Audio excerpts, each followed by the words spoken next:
ဟာဟာတစ်ပင်ပေါ်ကဘာကြီးလဲစောက်ထိုးကြီးဟာ ရအောင်ဟေး လေးကြပါကြုံရစီလို့ရ မလားငါလည်းကြုံစီလို့ရမလား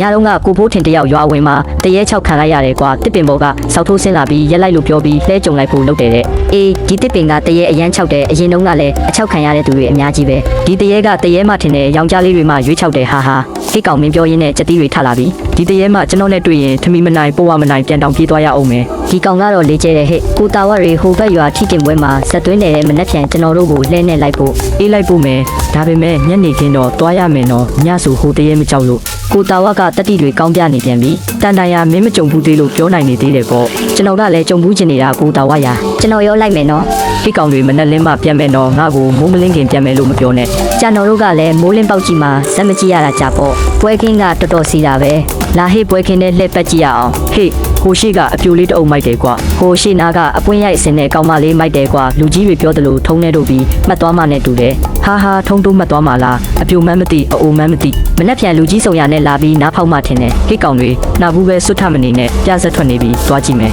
ထုံးလို့မှတ်တယ်ဆိုပါလား ကိုကြီးတာကတော့တော်တော်ရရတယ်တရေကြောက်လို့စပွဲကိုအေးရေးပြက်ခံပြီးမနှက်လင်းထိကြည့်တယ်မနှက်တော့အလုံးမလုံးနိုင်တော့ဘူးဟာဟ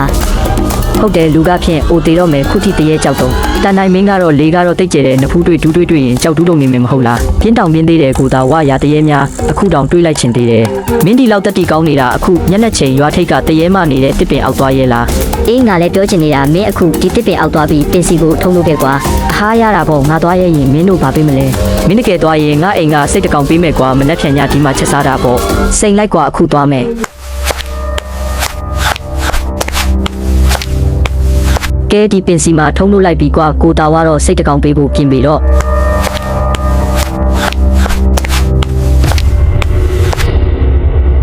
ငါ့ကိုထုံးနဲ့လာလို့သွားတယ်ဒီလူပါသဘောလဲပါသဘောမျိုးလဲ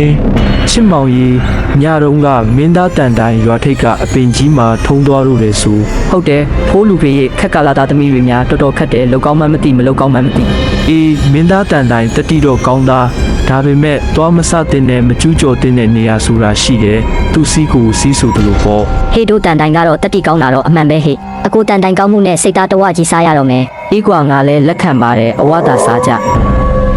ငါ့ကိုထုံးလို့ပြီးမှတ်သွားတာလေ ဟာတရေမကြီးဟာတရေဟေ့တရေပြေးကြ အဲ့တရေမှာဘာလာရှုပ်တာလဲ ငါတစ်ပင်စီလာပြီးငါ့ကိုထုံးလို့မှတ်သွားတာလေ နင့်ကိုဘယ်သူထုံးလို့လဲငါဘာသာငါတစ်ပင်ပင်စီမှာထုံးလို့လား မသိဘူးငါ့ကိုထုံးမှတ်တဲ့သူငါနဲ့ပေါင်းတင်ရမယ် ပြဿနာပဲဒီလင်တယူတရေမနဲ့တော့တရေမလင်တော့အဖြစ်မခံနိုင်ဘူးပြေးမှရမယ် ငါစီလာခဲ့ငါစီကိုလာခဲ့ အဖေရေလောက်ပါအောင်တရေမကြီးကျွန်တော်နောက်လိုက်လာပြီ ဟာတရေမကြောက်တတ်ဘူးဆိုတဲ့ကောင်ကဘလို့ဖြစ်လာတာလဲ အခုကမကြောက်လို့မရဘူးအဖေရဲ့တရေမကသူ့ကိုယူရမယ်ဆိုပြီးအနောက်ကလိုက်လာလို့ ဖះဘာတွေဖြစ်ကုန်တာလဲတော့တိမ်ဝင်ပတိဆွတ်ထားပြီးတော့ဖះဆင်အောက်ဝင်နေ ငါ့ကိုထုံးလို့မှတ်သွားတဲ့လူပဲပါလေ ငါမသိဘူးဟေ့ရှိလည်းမရှိဘူး ငါ့ကိုထုံးလို့မှတ်သွားတဲ့လူပဲပါလေ မိမရေအတန်တွေကြားတယ်ကွာအပြင်မှာဘာတွေဖြစ်နေလဲမသိဘူး ငါ့ကိုထုံးမှတ်သွားတဲ့လူပဲပါ အမေလေးတရေကြီး ညတော့ကတရေမကြီးတယောက်ပြင်းပေါက်ကချောင်းပြီးငါ့ကိုထုံးလို့တဲ့သူဘယ်မှာလဲလို့မေးတယ်ငါဖြင့်ကြောက်လိုက်တာသေးတော့မင်းအေးငါတို့အိမ်ရောပဲငါဖြင့်နှလုံးများရက်သွားမလားထင်ရတယ် ချစ်မောင်ကြီးဘလို့တွေဖြစ်ကုန်တာလဲညကလည်းတရေမအတန်းနဲ့ကြီးနဲ့တရွာလုံးပတ်អော်နေတာ ဟိုကောင်တန်တိုင်းတရေမကသူ့ယူရမယ်ဆိုလို့လမ်းပြီးအိမ်ကိုပြေးလာတာဖះဆင်အောက်ဝင်ပုံခိုင်းထားရတယ်ဒါတောင်တရေမကပြူတင်းပေါက်ကနေလာကြည့်သေးတယ်မောင်တန်တိုင်းတစ်ပင်မှာထုံးလို့တာတရေမတို့မိသွားတယ်ထင်တယ်အဲ့ဒါသူ့ကိုကြိုက်လို့ထုံးလို့မှတ်တယ်ဆိုပြီးအထင်မှားသွားတာပေါ့ဒီတရေမတော့ကြမ်းကြမ်းဖန်ဖန်စကားဖြစ်ပြောကြတဲ့စကားကိုမှအတိမတ်ရတယ်လို့ ဒီညများထက်လာမလားမသိဘူးထက်လာရင်တော့မောင်တန်တိုင်းအတွက်လည်းမကောင်းဘူးရွာအတွက်လည်းမကောင်းဘူး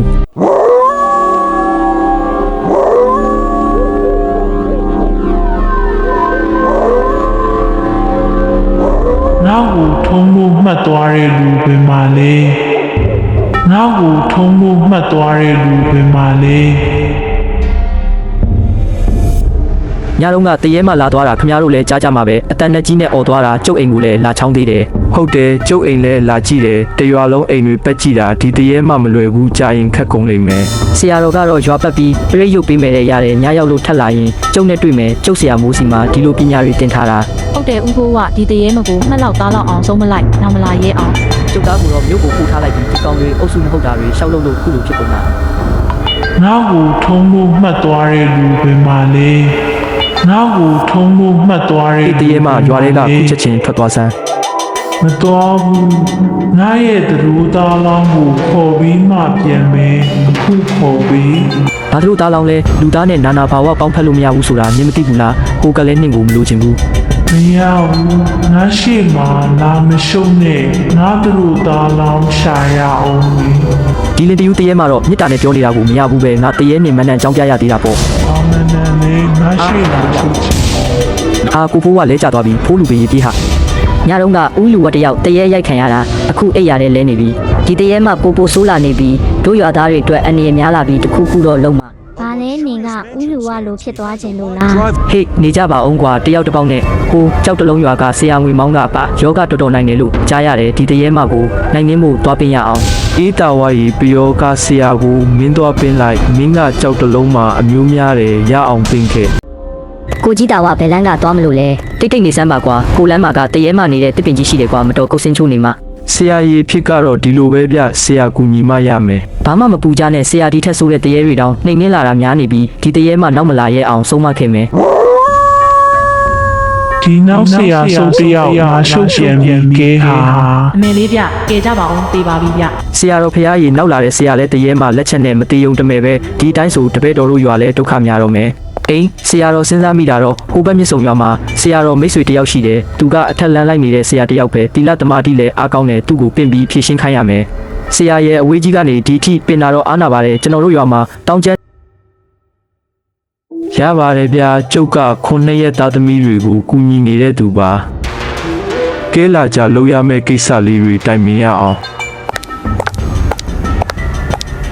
ဒီတစ်ပင်မှာဘုံပိမ့်မှန်ဖြစ်နေထိုင်သောပရလောကသားတင်သည်တင်အားထုံတို့မှတ်သွားသောချောင်းဦးရွာမှသူတို့သားအားရှာဖွေနေသည်ဟုကျွန်မသိရသည်တင်ဤသူတို့သားဆိုသည်ကိုကျွန်ပတ်မသိနိုင်ပါတင်ကလည်းရှာမတွေ့၍ရွာအတွင်းလိုက်လံရှာဖွေနေသည်ဟုထင်ပါသည်တင်အားဆရာဖြစ်သောနာမဂတိတစ်ခုပေးနိုင်ပါသည်တင်အားထုံတို့မှတ်ခဲ့သောသူ၏နေအိမ်ကိုတင်သိရှိလျင်ဒီညထိုအိမ်တကား၌ထုံဖြင့်မြင်းသုံးချောင်းမှတ်ခဲ့ပါတင်မသားခဲ့သောအိမ်မှသူတို့သားအားမနှက်ဖြန်ညတွင်တင့်ထန်ခေါ်လာ၍လက်ထပ်ပေးမည်ယခုမှစ၍တင်6လက်အော်ဟစ်ခြင်းမပြုနှင့်တော့